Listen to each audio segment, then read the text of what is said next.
আমানত শাহ লুঙ্গি নিবেদিত কেমন হলো ভোট দেশ টিভির বিশেষ আয়োজনে সবাইকে স্বাগত জানাচ্ছি। আমি ফখরুল ইসলাম এবং আমার সঙ্গে আজকে আলোচনার জন্য অতিথিরা রয়েছেন। আমি একটু পরিচয় করাতে চাই।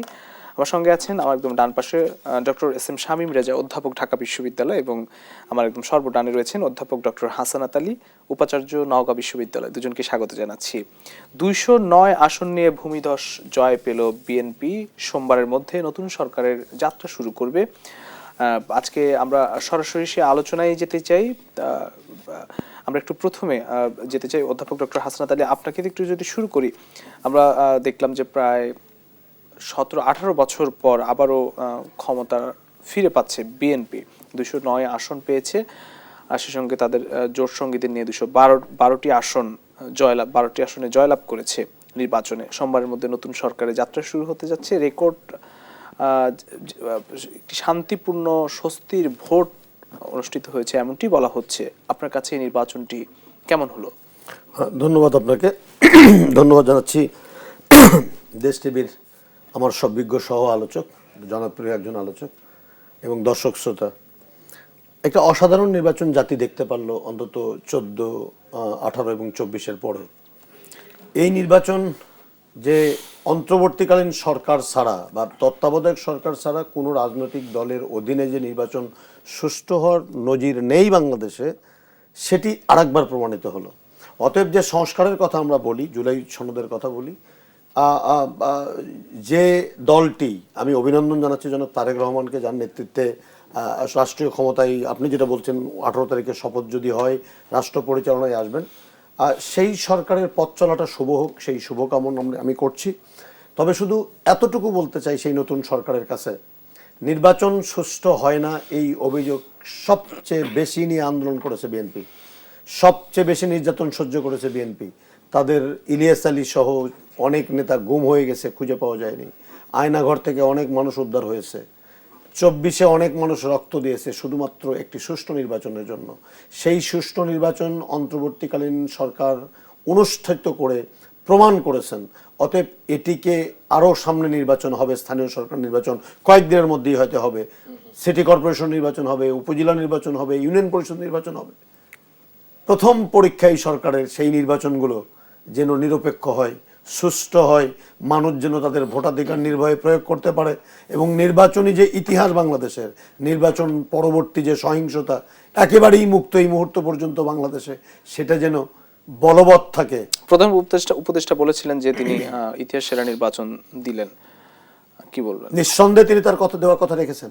এখন যে নির্বাচনের জন্য বিএনপি এবং বিরোধী দল জামাতে ইসলাম 18 বছর লড়াই সংগ্রাম করেছেন, ত্যাগ স্বীকার করেছেন, মানুষ ভোটাধিকার প্রয়োগ করে তাদের ত্যাগের মূল্য দিয়েছেন, সেই ভোটের মর্যাদা তারা রাখবেন। এবং এই ভোটাধিকার প্রয়োগের যে চর্চা চালু হলো, যে অন্তর্বর্তীকালীন সরকারের প্রধান বলেছেন যে নতুন বাংলাদেশের পথ চলা, সেই পথ চলা যেন কোনো রাজনৈতিক দলের, সেটা সরকারি দল হোক বা বিরোধী হোক, কারো হঠকারী কর্মকাণ্ডে যেন প্রশ্নবিদ্ধ না হয় এবং জনগণ যেন আশাহত না হয়, সেই গুরু দায়িত্ব কিন্তু নতুন সরকারের কাঁধে। এই গুরু দায়িত্ব কাঁধে নিয়েই শুধু এতটুকু বলতে চাই যে 18 বছর বিএনপি এবং জামাত, বিরোধী দল তো পার্লামেন্টারি ডেমোক্রেসিতে একটা ওয়াচডগ হিসেবে কাজ করে সংসদে, গত 18 বছর যেটা অনুপস্থিত ছিল, কে সরকারি দল কে বিরোধী দল অনুপস্থিত ছিল। এবার অন্তত আমরা একটা শক্তিশালী বিরোধী দল পার্লামেন্টে দেখতে চাই, যারা অন্তত সরকারের গঠনমূলক সমালোচনা করবে। গত 18 বছর সংসদে জিয়াউর রহমান, তারেক রহমান, বেগম খালেদা জিয়াকে তুই তুকারি থেকে শুরু করে যে অশ্রাব্য গালিগালাজের একটি রাষ্ট্রীয় অর্থ ব্যয় করে যে একটি মানে কি বলবো আমি, যে আসর বসানো হতো, অন্তত আগামীর পার্লামেন্ট এই 24-এর রক্ত দিল যারা, যে বৈষম্যহীন বাংলাদেশ চাওয়ার জন্য রক্ত দিল, একটি মেধাবীদের বাংলাদেশ চাওয়ার জন্য রক্ত দিল, এবং যে শিক্ষা ব্যবস্থাকে একেবারেই খাদের কিনারায় দাঁড়িয়ে আছে, বাজেট নেই, অর্থ সংস্থান নেই, গবেষণা খাত নেই, এই বিষয়গুলোকে নিয়ে বিএনপির যে শিক্ষা যে কর্মসূচি ঘোষণা করা হয়েছে, সেই প্রথম দিন থেকে এই প্রত্যেকটি ঘোষিত কর্মসূচি বাস্তবায়নে তারা যদি গুরুত্ব দেয়, জাতি আশ্বস্ত হবে, জাতি সেই দিকে তাকিয়ে আছে। ধন্যবাদ অধ্যাপক ডক্টর হাসানাত আলী। আমি একটু অধ্যাপক doctor S M Shamim Reza sir, আপনার কাছে আসি যে এই নির্বাচনটিকে কিভাবে বিশ্লেষণ করবেন? আমরা গত 54 বছর অনেকগুলো নির্বাচন দেখেছি এবং ভোটের যে কাস্টিং হার সেটি আমরা দেখেছি যে 59.44%, সেটিও একটি রেকর্ড, যে আসলে কি বলবেন? শুরুতে ধন্যবাদ জানাই উপাচার্য মহোদয় হাসান আলী স্যারকে, এবং উনি শেষ যে কথাটা বলেছেন ওটা বলেই শুরু করি, যে যে পরিস্থিতি আমরা অর্জন করেছি সেটাকে ধরে রাখতে হবে, তারপরে আলোচনাটা করা। একটা হলো, আমরা এর আগেও ভালো নির্বাচন দেখেছি, বাংলাদেশের ইতিহাসে ভালো নির্বাচনের দৃষ্টান্ত আছে, কিন্তু সেই ভালো আমরা ধরে রাখতে পারিনি, কাঠামোর কারণে ধরে রাখতে পারিনি, অনুশীলনের কারণে ধরে রাখতে পারিনি, রাজনৈতিক সদিচ্ছার কারণে ধরে রাখতে পারিনি। সদিচ্ছার এমন ঘাটতি তৈরি হচ্ছে যে স্থানীয় নির্বাচন ধ্বংস করে ফেলেছে, জাতীয় নির্বাচনকে গুরুত্বহীন করে ফেলেছে, এবং কিছুদিন চললে এটা অস্তিত্বহীনই হয়ে পড়তো, যে আমাদের নির্বাচনে অংশগ্রহণ করারই আর প্রয়োজন হতো না। এই দুটো বিষয় বিবেচনা রেখেও যদি বলি, কেন এই নির্বাচনটা অন্য নির্বাচন থেকে ভিন্ন বাংলাদেশের ইতিহাসে, এবং আমাদের মতো বৈশ্বিক দক্ষিণের যেসব দেশগুলো আছে গ্লোবাল সাউথে, তাদেরও তো আমাদের মতো বিভিন্ন সমস্যা আছে, সংকট আছে, এবং আমরা সবসময় অন্যদের দৃষ্টান্ত গ্রহণ করি, আমাদের দৃষ্টান্ত তো অন্যরা গ্রহণ করতে পারে, ভালো যে অনুশীলন, গুড প্র্যাকটিসেসগুলো। একটা হলো নির্বাচন পরবর্তী যে অভিজ্ঞতা আমাদের হয়, আমরা যখন ভালো নির্বাচন বলি, এটা কেবলমাত্র নির্বাচনের দিনটা না, নির্বাচনের আগের কি ব্যবস্থা নেওয়া হলো, নির্বাচনের দিন তো বটেই সবচেয়ে গুরুত্বপূর্ণ, নির্বাচনের পরেও সমানভাবে গুরুত্বপূর্ণ। এই রাষ্ট্রে সংখ্যালঘুষ্ঠের উপর আক্রমণের দৃষ্টান্ত আছে, এই রাষ্ট্রে বিরোধীদের উপর আক্রমণের দৃষ্টান্ত আছে, আমি আপনাকে ভোট দিতে পারিনি বা অন্য কোনো কারণে আপনার পক্ষে না, আমার উপর আক্রমণ চলে আসছে। এইগুলো থেকে তো আমরা মুক্তি চেয়েছি। এখন পর্যন্ত যে দৃশ্য আমরা বাংলাদেশে দেখছি, সেটা এর আগে আমরা সম্ভবত, স্যারও আছেন, যে আমরা কোনোদিনে এত ভালো দৃশ্য প্রত্যক্ষ করিনি। আমি ঢাকার অভিজ্ঞতা বলি, আর হয়তো অন্য জায়গায় তারাও যুক্ত হতে পারবেন, পরে জানবো। যেখানেই যাচ্ছি, তরুণরা আছেন, ঘুরছেন, কেউ হয়তো মোবাইল দেখছেন, কেউ সংবাদ সংগ্রহ করছেন, আবার স্বাভাবিক জীবনে ছুটির শেষে তারা ফিরে আসতে চাইছেন শহরে, ব্যবসা বাণিজ্য আস্তে আস্তে উন্মুক্ত হচ্ছে। এটা বাংলাদেশের জন্য খুব স্বাভাবিক ছিল না সবসময়, এবং এই অর্জনটা আমরা হয়তো যখন বলছি অনেক কাব্যিক মনে হচ্ছে, যেটা বোধহয় খুব সহজ, এটা মোটেই কোনো সহজ না, এটা খুব কঠিন একটা অর্জন। এরপরে যেটা আমার কাছে গুরুত্বপূর্ণ মনে হয়েছে, নিয়ম মেনে নির্বাচন করা। নির্বাচনটা একটা প্রক্রিয়া এবং একটা ব্যবস্থাপনা, এই ব্যবস্থাপনা ত্রুটি হলেই কিন্তু এই বিষয়গুলো আসে, ভোট জাল, জালিয়াতি ইত্যাদি, আমার ভোট আরেকজন দিয়ে দিয়েছে, আমি পারলাম না। এটা কেন ঘটে? তার কারণ ভোটের যে বিধিবিধান, ভোটের যে নিয়ম, স্যার অনেক নির্বাচন দেখেছেন, দিয়েছে, আমরা কাছাকাছি বয়সের, এটার এমন অবস্থা আমাদের কাছে যে এটা যে একটা নিয়ম এবং ব্যবস্থাপনা, ওইটাই আর আমাদের মাথার মধ্যে ছিল না।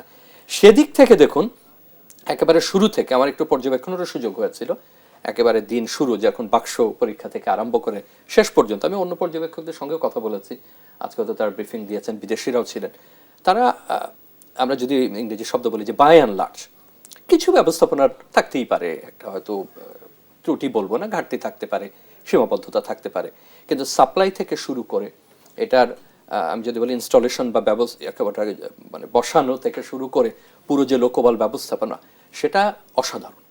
এবং এই পদ্ধতিতে যদি আমরা চলতে পারি, যেটা উনি বললেন যে স্থানীয় নির্বাচন কিংবা উপজেলা পরিষদ নির্বাচন, নির্বাচন মানে কিন্তু শুধু জাতীয় নির্বাচন না, প্রতিটা নির্বাচনই গুরুত্বপূর্ণ। স্থানীয় সরকার তো একেবারেই নাই বললেই চলে, এবং হানাহানির জায়গায় পরিণত হয়েছে। সেদিক থেকে এটা দৃষ্টান্ত যে আমরা যে নিয়ম মেপে, এবং বৈশ্বিক একটা মানদণ্ড আছেন, আপনি যদি 8টা-10টা বিষয় লেখেন এবং টিক দেন, আপনি এটা করেছেন কিনা, এটা হয়েছে কিনা, এটা হয়েছে কিনা, তাহলে প্রায় সবগুলোই কিন্তু আমরা অর্জন করেছি। একটা পর্যবেক্ষণ আমার আছে, এটা একেবারে নাগরিক হিসাবে আমার ব্যক্তিগত, কোনো কোনো ক্ষেত্রে মনে হচ্ছে যে এত বেশি নিরাপত্তা সংক্রান্ত ব্যক্তিদের রেখেছি, আমার এখন মনে হচ্ছে এটা কম রাখলেও চলতো। আনসার ভিডিপি, পুলিশ থেকে যৌথ বাহিনীর, দেখেন আমরা হয়তো এটাকে আরো সংখ্যামুক্ত করার জন্য করেছি, আমরা সেই দিন সবচেয়ে খুশি হব যে যেদিন এটারও প্রয়োজন হবে না। তা আপনি অর্জনের কথা বলছিলেন, সে যেটা গণভোটের কথা বলি, গণভোট জয়যুক্ত হয়েছে, এবং 60% উপরে যেটা তথ্য পাচ্ছি, এবং মূল ভোটেও, মানে দুটোই মূল ভোট, সংসদ নির্বাচনে 60-এর কাছাকাছি, কিছু কম, এটাও কিন্তু অনেক ভোট। আমরা তো যে অবস্থায় পড়েছিলাম, 10% হলে বলতাম 35%, এবং তথ্য বানানো হতো, যেটা ফ্যাব্রিকেটেড স্ট্যাটিস্টিক্স বা ম্যানিপুলেট করে আমরা পরিসংখ্যান তৈরি করি। একটা রাষ্ট্র তার ভোটের সঠিক পরিসংখ্যান দিত না, সেই অবস্থা থেকে বেরিয়ে আসছি। এবং পরিসংখ্যান এই কারণে জরুরি, আপনার শুধুমাত্র কত লোক ভোট দান গেল সে কারণে না, কেন বাকিদের উদ্বুদ্ধ করা গেল না, কি কারণে তারা যেতে পারলেন না, সেটার কর্মপদ্ধতি নির্ধারণের জন্য জরুরি। 60% অনেক ভালো ভোট, অনেক দেশই দেখে না, অনেক উন্নত দেশও 50%-এর কাছাকাছি ভোট নিয়ে যাওয়া যায় না। অতএব আপনি যদি বলেন ভোটের অর্জনে, আমরা প্রত্যাশা করেছিলাম, আমরা তিনজনই একমত হব যে এত বড় একটা গণ অভ্যুত্থানের পরে এটা খুব খুশি হতাম 70 বা 75% হলে। একটা শঙ্কা তৈরি হয়েছিল, মানুষের একটা অনুধাবন হয়তো তৈরি হয়েছিল, নিরাপদ থাকবে কিনা।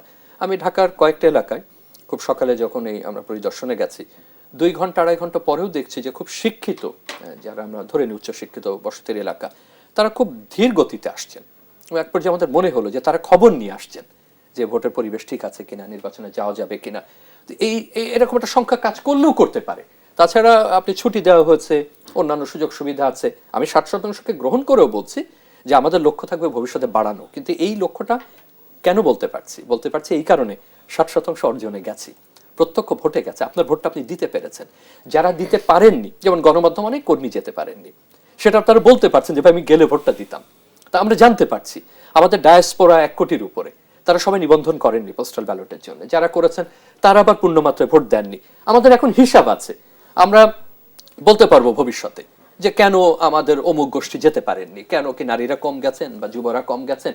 এই পরিসংখ্যান পাওয়ার কারণেই তো আপনি বলতে পারছেন, এই টার্ন আউটের কারণে বলতে পারছেন। অতএব শৃঙ্খলার দিক থেকে, নির্বাচনোত্তর পরিবেশ ধরে রাখার ক্ষেত্রে, নির্বাচনী যে ব্যবস্থাপনা সেটাকে পুনঃপ্রতিষ্ঠা করার ক্ষেত্রে, মানদণ্ড মানার ক্ষেত্রে, গণভোটের ক্ষেত্রে একটা অর্জন। একই সঙ্গে আমি এটা বলে শেষ করবো এই প্রসঙ্গ, যে গণভোটে না ভোটও কিন্তু পড়েছে 2.5 কোটির কাছে, আমি ধরে 2 কোটি, অর্ধেক তার অর্থ এটাও তো আমার অধিকার। জয়লাভ করেছে কিন্তু নাও আছে। এখন না থাকা মানে কি এটা অগুরুত্বপূর্ণ? মোটেই না। আমি যখন বিবেচনা করব, চিন্তা করব সংস্কারগুলো, তখন ওই চিন্তাও থাকবে যে আমি এটা দ্বিতীয়বার ভাবতে পারি কিনা, কারণ নার পক্ষেও কিন্তু কিছু লোক আছেন।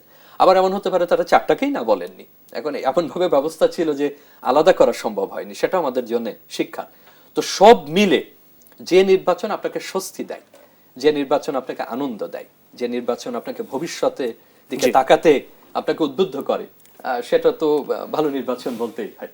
জি, অসংখ্য ধন্যবাদ। নিশ্চয়ই এবারে নির্বাচন এরকম স্বস্তি দাও কি ছিল, এবং বিভিন্ন গণমাধ্যমের রিপোর্ট বা আমরা যতটুকু দেখেছি তেমন খবরই উঠে এসেছে। একটি নতুন গণতন্ত্রের একটি নতুন যাত্রা শুরু করলো বাংলাদেশ এই নির্বাচনের মধ্য দিয়ে। সেই সঙ্গে এবারের সংসদ কেমন হবে, তারেক রহমানের সরকার কেমন হবে, এই প্রশ্নটি আমি একটু রাখতে চাই অধ্যাপক ডক্টর হাসনাত আলী আপনার কাছে। আমি একটু বিরতি থেকে ফিরে এসে উত্তরটি নিব। আমি প্রিয় দর্শক, আমানত শাহ লুঙ্গি কেমন হলো ভোট বিশেষ আয়োজনে নিচ্ছে একটি ছোট্ট বিরতি, ফিরছি একটু পর, সঙ্গেই থাকুন।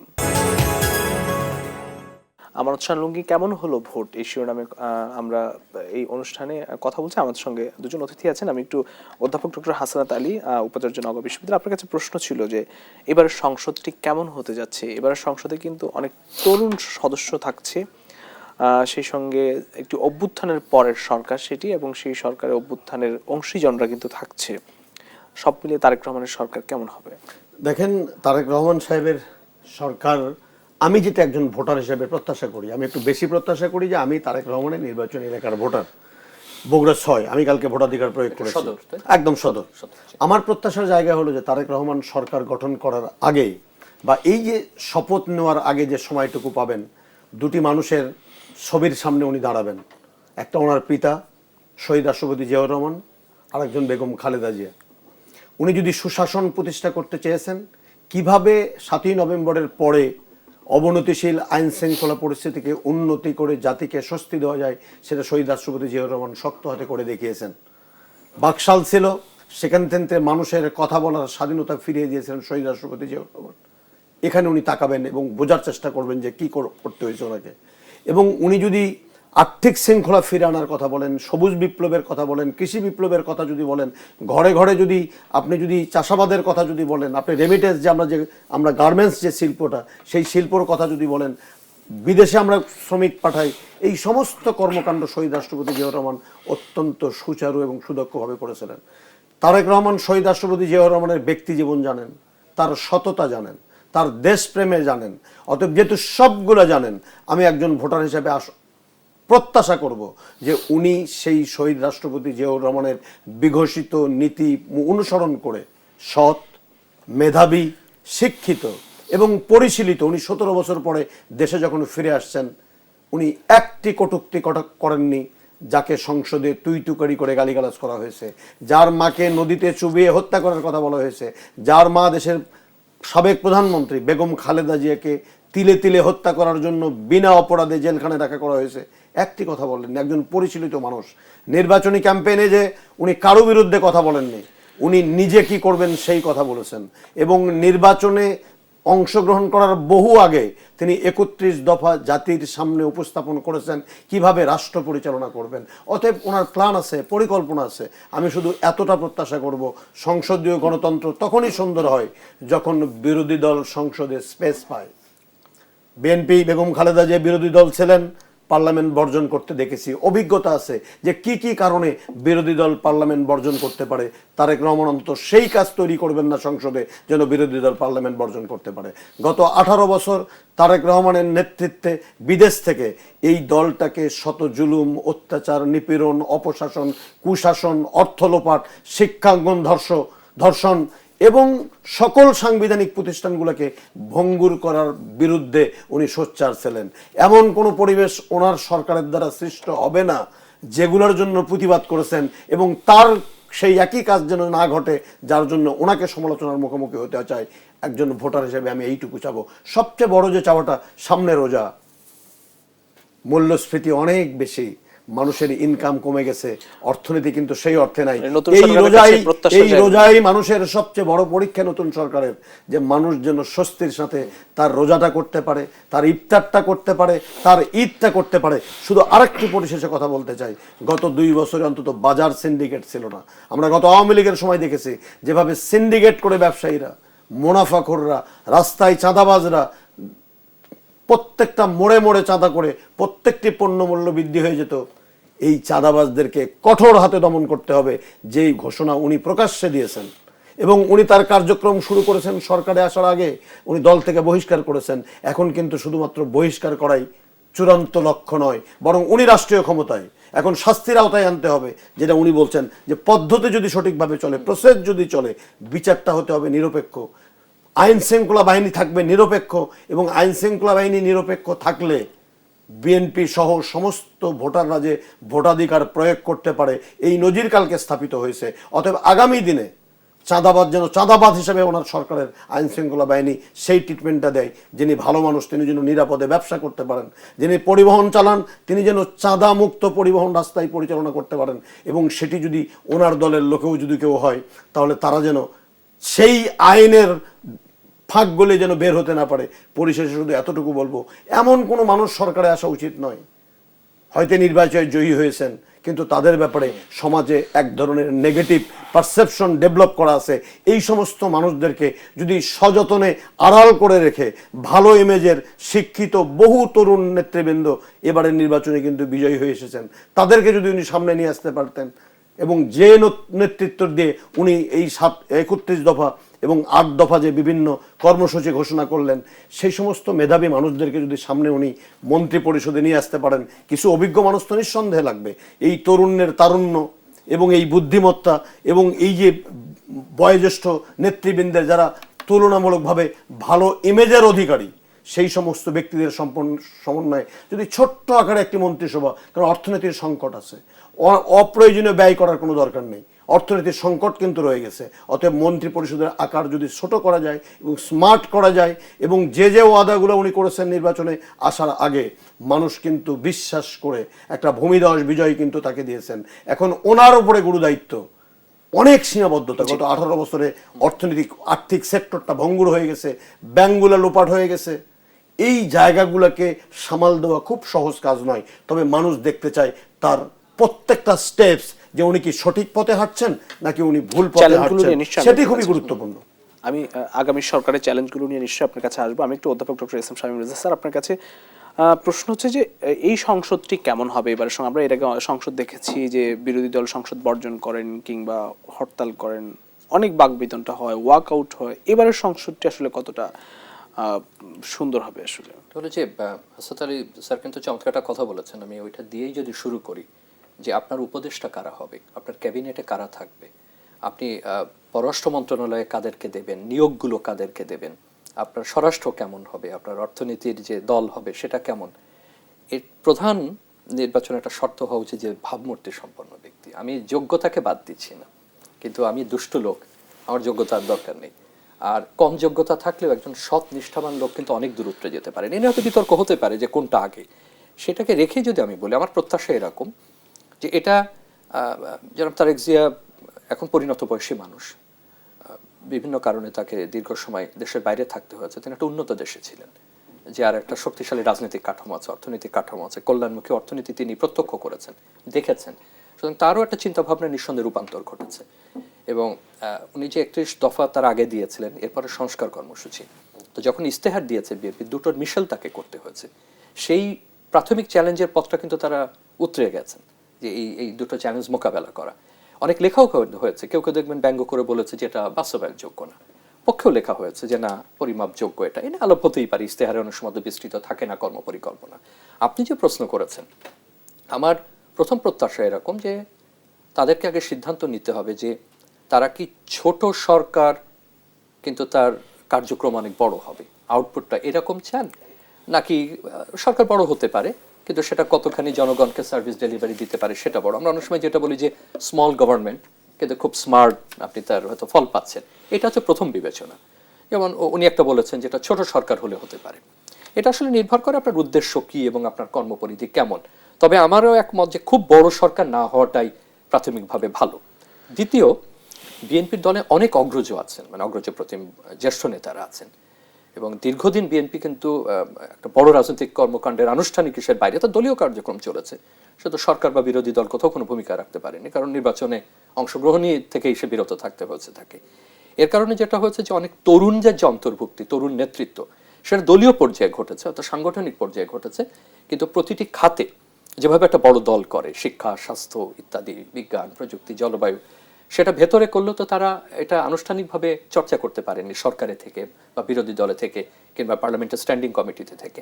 সে কারণে আমার কাছে মনে হচ্ছে যে এটা যদি একটা ভারসাম্যমূলক একটা ক্যাবিনেট হয়, যে যেখানে যারা জ্যেষ্ঠ আছেন, যারা অভিজ্ঞ আছেন, তার সঙ্গে অপেক্ষাকৃত তরুণ, আমি অপেক্ষাকৃত কথাটা বলছি, তরুণ মানে এমন না যে একেবারে 18-20 বছরের কাউকে আমরা বোঝাচ্ছি, তরুণের সংজ্ঞা তো এখন অনেক বড়। এরপরে যেটা হয়, এই অন্যান্য যেগুলো আপনি তো শুধুমাত্র আপনি কাকে মন্ত্রী বানালেন, প্রতিমন্ত্রী বানালেন সেটাই গুরুত্বপূর্ণ না, উপদেশটা একটা বড় ব্যাপার। এখন উপদেশটা শুনলে আমরা মনে করি যে ভাই একটা বড় দপ্তর, অনেক লোকজন। আমরা বিভিন্ন সময় সামাজিক আলাপে বলবার চেষ্টা করেছি, আমরা হয়তো রাজনৈতিক প্রক্রিয়া না থাকার কারণে অত দূর আমরা গিয়ে হয়তো বলতে পারি না কথাগুলো। আমার মনে হয় যে প্রত্যেকটা সেক্টরে বা গুরুত্বপূর্ণ 5টা বা 10টা সেক্টরে ওনার যদি একটা উপদেষ্টা মণ্ডলী থাকে, এটা অবৈতনিক উপদেষ্টা হতে পারে, পৃথিবীর বহু দেশে আছে। আমি ব্যক্তিগতভাবে অনেকে চিনতাম, বিল ক্লিন্টনের উপদেষ্টা মণ্ডলীতে তারা ছিলেন, তারা বেতনই নিতেন না, নিজের কাজ করতেন। এবং সপ্তাহের শেষে এমন বলতে শুনেছি যে বিল ক্লিন্টন তাদের ফোন করে বলতেন যে আজকে তোমার কি কাজ, এই শনি রবিবার কি করবে, আমার এই কাজটা করে দাও, বা এই বিষয়টা তুমি কি মনে করো, আমার কাছে এই আইনের খসড়া পাঠিয়েছে, এটা তোমরা দেখে দাও। তার আমার মনে হয় যে যদি এমন সত্যি ভালো মানুষ যারা ভালো চান, দেশের ভালো চান, তার ভালো চান, সেটা তারা বিবেচনা করে দেখতে পারেন। আর একটা বড় বিষয় হলো যে অনেকগুলো সংস্কার কাজে তো তাকে হাত দিতে হবে এখন। আমি ওই সংস্কারের বাইরে বলছি, তার অন্যতম হলো, এটা ঠিক সংস্কারও বলবো না, বড় কাজ, এত বড় জয় পেয়েছেন, এই জয় ধরে রাখাই তো বড় কাজ, কারণ it comes with greater responsibility. জয় পাওয়ার পরে অনেক সময় মানুষ বেশি আত্মবিশ্বাস, প্রত্যাশার পারদও অনেক। হ্যাঁ, আমি ভাই, আমাকে তো মানুষ 220টা দিয়ে দিয়েছে, আমার আর কি করার আছে। কিন্তু যেটা উনি বললেন যে ওনার এখন পর্যন্ত ওনার যে দেহ ভাষা, তার যে জেস্চার, তার বলা, তার যে বাক সংযম, সেটা গণমাধ্যমের সঙ্গে হোক, বাইরে হোক, এবং তার যে শিষ্টাচার, রাজনীতিতে তো শিষ্টাচার চলেই গিয়েছিল। এবং এটা এই কারণে বলছি, আপনি প্রশ্ন যদিও করেছেন যে কেমন ক্যাবিনেট দেখতে চাই, কিন্তু এটাও তো অংশ। এবং ওনার কথাটা আবার আমি ধার করি যে তারা দেখেছে বা বিএনপি জানে যে সংসদ অকার্যকর হয় কখন এবং সংসদ কার্যকর হয় কখন, দুটো ভূমিকাতে এসেছিল। অতএব তাকে চিন্তা করতে বা অকার্যকর যেন না হয় কোথায়। আমি আপনার হয়তো অন্য প্রশ্ন যাবেন, আমি একেবারে এক লাইন করে বলি, পরে আলোচনার সুযোগ নেব। আমি কয়েকটা অগ্রাধিকারের ক্ষেত্রে যদি আমি এভাবে চিহ্নিত করি, বোধহয় খুব সম্প্রতি মার্কিন যুক্তরাষ্ট্রের খুব বিখ্যাত গণমাধ্যম টাইম তার সাক্ষাৎকার নিয়েছে তারা, এবং একই সঙ্গে তারাও একটা সারাংশ তৈরি করেছে। আমি সবগুলো মিলে যদি আমার প্রত্যাশাকে যুক্ত করি, জাতিকে ঐক্যবদ্ধ করা তার অন্যতম প্রধান কাজ হবে। এখন আমাদের যারা আইন প্রণেতা, এটা কিন্তু উন্নত দেশের মতো না, আমাদের আইন প্রণেতা একই সঙ্গে উন্নয়নেরও কাজ করেন, আইন প্রণয়নেরও কাজ করেন। অন্যান্য দেশে আছে যে এই ডেভেলপমেন্ট ওয়ার্কের সাথে তার সম্পর্ক থাকে না, আমাদের আছে। তো এমন ব্যক্তিকে তাকে দায়িত্ব দিতে হবে তার ক্যাবিনেটে, সেটা নির্বাচিত হয়ে হোক বা টেকনোক্র্যাট হিসাবে হোক, বা যাদেরকে তিনি মন্ত্রণালয়ে নিয়োগ দেবেন, সামরিক অসামরিক কাজে যাদের নিয়োগ দেবেন বা অন্যান্য ক্ষেত্রে, তারা প্রত্যেকেই যেন একটা ঐক্যের জন্য কাজ করেন, একটা জাতীয় ঐক্য প্রয়োজন। এই যে বিভেদ, এত ফাটল আমাদের, এবং প্রধান খাতগুলো আমার কাছে মনে হয় অর্থনৈতিক সংস্কার, তৃতীয় যে প্রতিবেশীর সাথে সম্পর্ক। এই ধরনের একটা জটিল সম্পর্কে আপনি কিন্তু এগোতে পারবেন, আমার অসংখ্য অভিন্ন বিষয় প্রতিবেশীর সাথে সমাধান করতে হবে। তার সাথে একটা ভারসাম্যমূলক, আমরা যেটা বলি ইকুইটেবল, যদি আমি বলি যে সুষম, সমান সমান হয় না। আপনি কি মার্কিন যুক্তরাষ্ট্রের সাথে সমান সমান করতে পারবেন, বা চীনের সাথে সমান সমান হবে না, অর্থনৈতিক কারণে হবে না, সামরিক কারণে হবে না। এটা যেন সুষম হয়, যে আপনি আপনার অবস্থানে থাকবেন, সে তার অবস্থানে থাকবে, সেটা তাকে যারা সহায়তা করতে পারে সেই ধরনের ব্যক্তিদেরকে আনা। শিক্ষা, স্বাস্থ্য, দেখেন এই সরকারকে আমরা প্রশংসা করছি এখনো যিনি আছেন বা যারা আছেন, কিন্তু শিক্ষার ক্ষেত্রে আমাদের অনেক বড় প্রত্যাশা ছিল, স্বাস্থ্য সংস্কারের বড় প্রত্যাশা ছিল। কিছু কাজ হয়েছে, কিন্তু এই বড় দায়িত্ব কিন্তু তার ক্যাবিনেটকে নিতে হবে।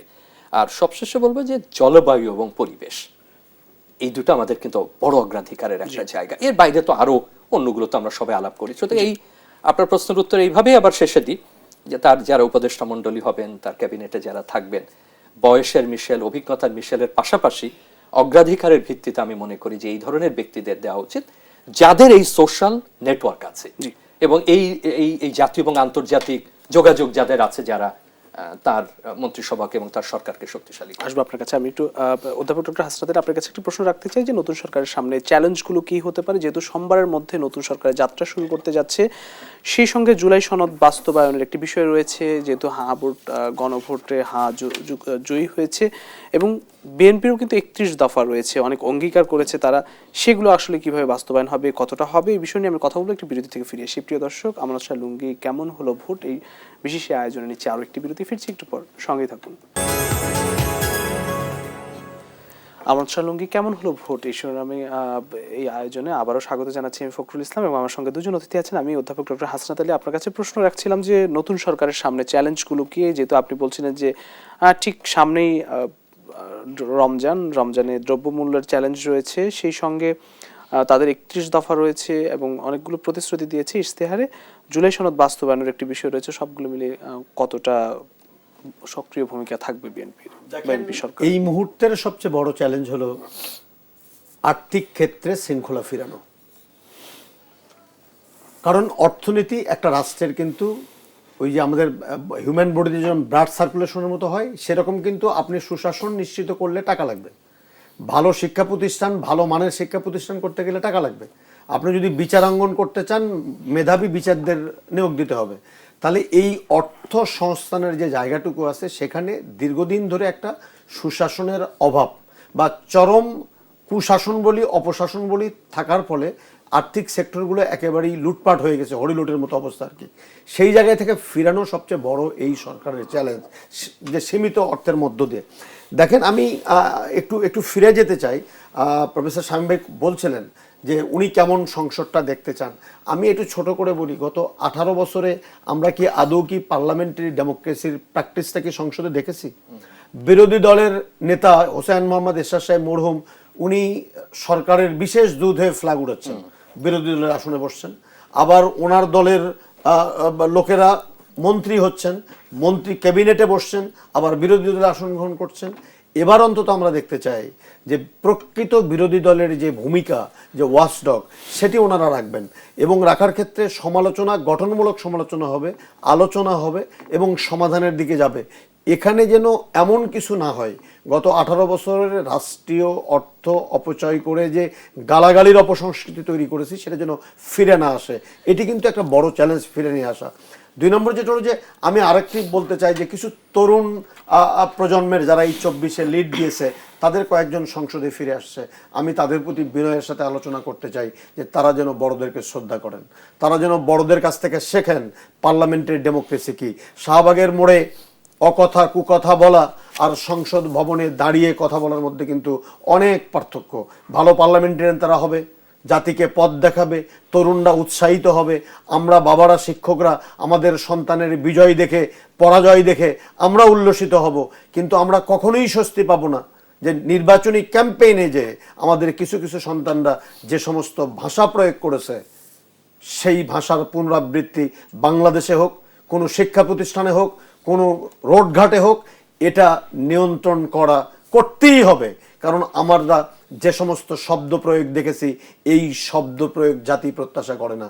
এতগুলা রক্তের পরে ঢাকা বিশ্ববিদ্যালয়ের এই ইতিহাসের যে সূতিকাগার, ইতিহাস তৈরি করার যে সূতিকাগার, সেই সূতিকাগারের ছাত্ররা আমার 1, 2, 3 তারপরে যে স্লোগান দেবে বা এই ঢাকা 8 আসনে যে সমস্ত শব্দ প্রয়োগ হয়েছে, এই শব্দ বোমা আমাদেরকে কষ্ট দেয়, আহত করে, সেটি নিয়ন্ত্রণ করা শক্ত হাতে খুবই দরকার। তবে আমি অনুরোধ করতে চাই যে তারা অন্তত বড়দেরকে শ্রদ্ধা করবে, ছোটদেরকে স্নেহ করবে, এবং যারা প্রবীণ পার্লামেন্টেরিয়ান সেখানে যে এমন কোনো শব্দ চয়ন করবেন না যেটি আমাদের বিগত 18 বছরের কথা মনে করিয়ে দেয়। সরকারের বড় চ্যালেঞ্জ হলো যে সরকারের দুর্নীতি রোধ করার যে একটি বড় ঘোষণা, সেটা ডে 1 থেকে শুরু করতে হবে।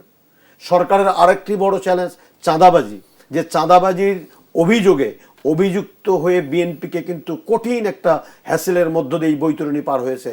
ব্যাপক প্রচার ছিল, অপপ্রচার ছিল, মিডিয়া ট্রায়াল ছিল, এর মধ্য দিয়েও মানুষ কিন্তু বিএনপির প্রতি আস্থা রেখেছে যে বিএনপি ভবিষ্যতে এই চাঁদাবাজদেরকে প্রশ্রয় দেবে না। সরকার হাতে, আইন শৃঙ্খলা বাহিনীর হাতে যদি এই একটা জায়গায় যদি বিএনপি খুব শক্ত হাতে দমন করতে পারে এবং চাঁদাবাজকে যত বড় নেতাই হোক না কেন তাকে যদি চাঁদাবাজ হিসেবে যদি ট্রিট করে আইনের আওতায় দাঁড় করাতে পারে, আমি তো মনে করি এর চেয়ে ভালো সুশাসন আর বোধহয় হয় না, যেটা শহীদ রাষ্ট্রপতি জিয়াউর রহমান করিয়ে গেছেন। দেখেন দেশের 51% হলো মহিলা। তারেক রহমান মহিলাদের জন্য অনেক কর্মসূচির কথা বলেছেন, প্রত্যেকটি বক্তব্য বলেছেন মায়েরা যেন নির্ভয়ে অফিসে আসে, নির্ভয়ে বাড়িতে ফিরে যায়। নারীদের ক্ষমতায়ন যদি করতে চান সত্যি সত্যি বেগম খালেদা জিয়ার, একটু শেষ করি, বেগম খালেদা জিয়ার সামনে ওনাকে দাঁড়াতে হবে, ওনার ছবির সামনে দাঁড়াতে হবে যে কি করে দ্বাদশ শ্রেণী পর্যন্ত নারীদেরকে এই সীমিত সম্পদের মধ্যে থেকে বিনা বেতনে পড়ানোর সুযোগ করে দেওয়া যায়, উপবৃত্তি দেওয়া যায়, খাদ্যের বিনিময়ে আর শিক্ষার বিনিময়ে খাদ্য কর্মসূচি চালু করা যায়। বেগম খালেদা জিয়া দেখিয়ে দিয়েছেন এই নারীর ক্ষমতায়ন। অতএব ওনার কাছে দৃষ্টান্ত, উনি তো ইতিহাসের সেই মানুষ যার বাবা রাষ্ট্রপতি, যার মা প্রধানমন্ত্রী, তিনি তার বাবার সততা রেখেছেন। বেগম খালেদা জিয়ার অত্যন্ত দৃঢ়চেতা, কম কথা বলতেন, সিদ্ধান্তের ক্ষেত্রে অত্যন্ত দৃঢ়চেতা ছিলেন। মানুষ রাস্তায় হেঁটে যেতেন, ওনার জানাজা যদি খেয়াল করেন তো উনি অবারিত সুযোগ তার সামনে তার বাবা এবং তার মাকে ছাড়িয়ে যাওয়ার। আমি তো ওনার ভোটার হিসেবে চাইবো, অনেকেই হয়তো চাইবেন না তার বাবা মাকে ছাড়িয়ে যাওয়ার, কিন্তু আমি একজন শিক্ষক হিসেবে, বাবা হিসেবে সবসময় গর্ববোধ করি যখন আমার সন্তানরা আমাকে ছাড়িয়ে যায়। আমার ছাত্ররা যখন আমার চেয়ে ভালো মেধাবী হয়, আমার ছাত্ররা যখন আমার চেয়ে ভালো শিক্ষক হয়, গবেষক হয়, তখন আমি কিন্তু আনন্দে আমার চোখে পানি আসে। আমি সেই তারেক রহমানকে দেখতে চাই যে অতীতের সমস্ত অপপ্রচার এবং এই যে নির্বাচনী সময়ে বিভিন্নভাবে আঘাত করার চেষ্টা করা, সেখান থেকে বের হয়ে উনি জিয়াউর রহমানকে ছাড়িয়ে যাবেন, বেগম খালেদা জিয়াকে ছাড়িয়ে যাবেন, এবং উনি যে সমস্ত ওয়াদা করেছেন, প্রতিশ্রুতি দিয়েছেন, প্রত্যেকটি প্রতিশ্রুতি বাস্তবায়নে উনি দৃঢ় চিত্তে সিদ্ধান্ত গ্রহণ করবেন, কোনো দিকে তাকাবেন না, জাতি স্মরণ করবে, এবং এই যে নতুন বাংলাদেশের যাত্রা, এই যাত্রাটা শুভ হবে, সেই প্রত্যাশাটা ওনার এলাকার ভোটার হিসেবে আমি রেখে যেতে যাচ্ছি। অসংখ্য ধন্যবাদ অধ্যাপক ডক্টর হাসনাত। আমরা একদম শেষ পর্যায়ে চলে এসেছি। আমি একটু অধ্যাপক doctor S M Shamim Reza sir আপনার কাছে আসছি যে নতুন সরকারের সামনে চ্যালেঞ্জগুলো কি? জুলাই সনদ বাস্তবায়নের একটি চ্যালেঞ্জ রয়েছে, আর একটি বিএনপির প্রতিশ্রুতি রয়েছে ইশতেহারে, তাদের 31 দফা রয়েছে। আমিও ঠিক একইভাবে ভাবছিলাম, এবং আমি শ্রদ্ধা ভালোবাসা জানাচ্ছি যিনি ওনার যে আবেগ এবং অভিজ্ঞতা মিশ্রিত, যেখানকার ভোটার তিনি, জনগণ তিনি, শিক্ষক, সুতরাং এটা আমাদের চাইতে তার রিফ্লেকশনটা আরও একটু অন্যরকম হবে, অন্য স্তরের হবে, এটাই স্বাভাবিক। আমি দুটো পয়েন্ট যদি বলি, একটা হলো যে শৃঙ্খলা এবং নিরাপত্তা। একটা বড় চ্যালেঞ্জ হবে দলীয় শৃঙ্খলা রক্ষা করা। এত বড় বিজয় আমি সব পেয়েছি, এবং যে কথা উনি বললেন যে একদম সাধারণ চাঁদাবাজি শব্দটাও খুব গ্লানিকর থেকে শুরু করে দুর্নীতি এবং অন্যান্য বিষয়গুলোকে কঠোর হাতে দমন করা কিন্তু একটা বড় চ্যালেঞ্জ, কাজটা খুব সহজ না। দ্বিতীয় হলো যে জনগণের নিরাপত্তা দিতে হবে, সেটা সংখ্যাগরিষ্ঠের নিরাপত্তা, সংখ্যালঘিষ্ঠের নিরাপত্তা, যে যে মতের হোক, যে ধর্মের হোক, বর্ণের হোক। আমরা এই আলোচনা বহু করেছি নির্বাচনের আগে, যেন আর আমাদের না করতে হয়। একই সঙ্গে তার আর্থিক নিরাপত্তা, যে সোশ্যাল সেফটি নেটের কথা আমরা বলি, সেটা কিন্তু যে অর্থে কার্যকর হওয়ার কথা ছিল বাংলাদেশের যে পরিমাণে তার বাজেটারি অ্যালোকেশন, সেটার যেটুকু আমাদের ফল পাওয়ার কথা ছিল আমরা কিন্তু পাইনি সেভাবে। সেটাকে নতুন করে চিন্তা করতে হবে, পুনর্ভাবনা, এবং যে দুস্থ, যার প্রয়োজন, তাকে এই সুরক্ষা বলয়ের মধ্যে আনতে হবে। দ্বিতীয় যেটা বললেন, জি, এই সংস্কারের বাস্তবায়ন দুটো। একটা হচ্ছে তার নিজের কর্মসূচি আছে, একই সঙ্গে তো হ্যাঁ ভোট হয়ে গেলো, হ্যাঁ ভোট জয়লাভ করেছে, সুতরাং তাকে এখন সংবিধানের বিষয়ে সিদ্ধান্ত এক মিনিটে নিতে যদি হবে, শেষ করেন। যে আরো অনেকগুলো গুরুত্বপূর্ণ সিদ্ধান্ত দ্বিকক্ষ থেকে শুরু করে, এটাও নিঃসন্দেহে আমরা চ্যালেঞ্জ মানে এই বলছি না যে এটা ঋণাত্মক বা তিনি পার হতে পারবেন না। এটা সবশেষে যেটা প্রত্যাশা থাকবে সেই মুক্তিযুদ্ধের ঘোষণাপত্রে যে সাম্য, ন্যায় বিচার এবং মানবিক মর্যাদা, তারা যাই করুন না কেন, অর্থনৈতিক সংস্কার হোক, অন্য ক্ষেত্রে হোক, আমরা চাইবো যে গণমাধ্যমের স্বাধীনতা হোক, মানুষের মত প্রকাশের স্বাধীনতা থাকুক তাদের শাসন আমলে, এবং মানুষের সাংস্কৃতিক স্বাধীনতা থাক। সবচেয়ে বড় কথা, যদি এই রাজনৈতিক দর্শনে তার সরকার পরিচালিত হয় যে মানুষের সাম্য নিশ্চিত করবেন, ন্যায় বিচার নিশ্চিত হবে, এবং সেটাই তো কথা ছিল, এবং একই সঙ্গে মানবিক মর্যাদা থাকবে এই রাষ্ট্রে বা তার যে সময়কালটা জনগণ তাদেরকে ম্যান্ডেট দিয়েছে, আমার মনে হয় যে সেটা করাটাই একই সঙ্গে চ্যালেঞ্জ, একই সঙ্গে সুযোগ, এবং সেটাই নাগরিক হিসেবে আমাদের প্রত্যাশা। অসংখ্য ধন্যবাদ doctor S M Shamim Reza sir এবং অধ্যাপক ডক্টর হাসান আলী স্যার, দুজনকে আবারও ধন্যবাদ জানাচ্ছি। প্রিয় দর্শক, আমনাদ শাহ লুঙ্গি কেমন হলো ভোট দেশ টিভির বিশেষ আয়োজনে আজ এখানে শেষ করছি। আবার দেখা হবে আগামীকাল কিছু অন্য কোনো অতিথি দিনে। সে পর্যন্ত সবাই ভালো থাকবেন, সুস্থ থাকবেন। শুভরাত্রি।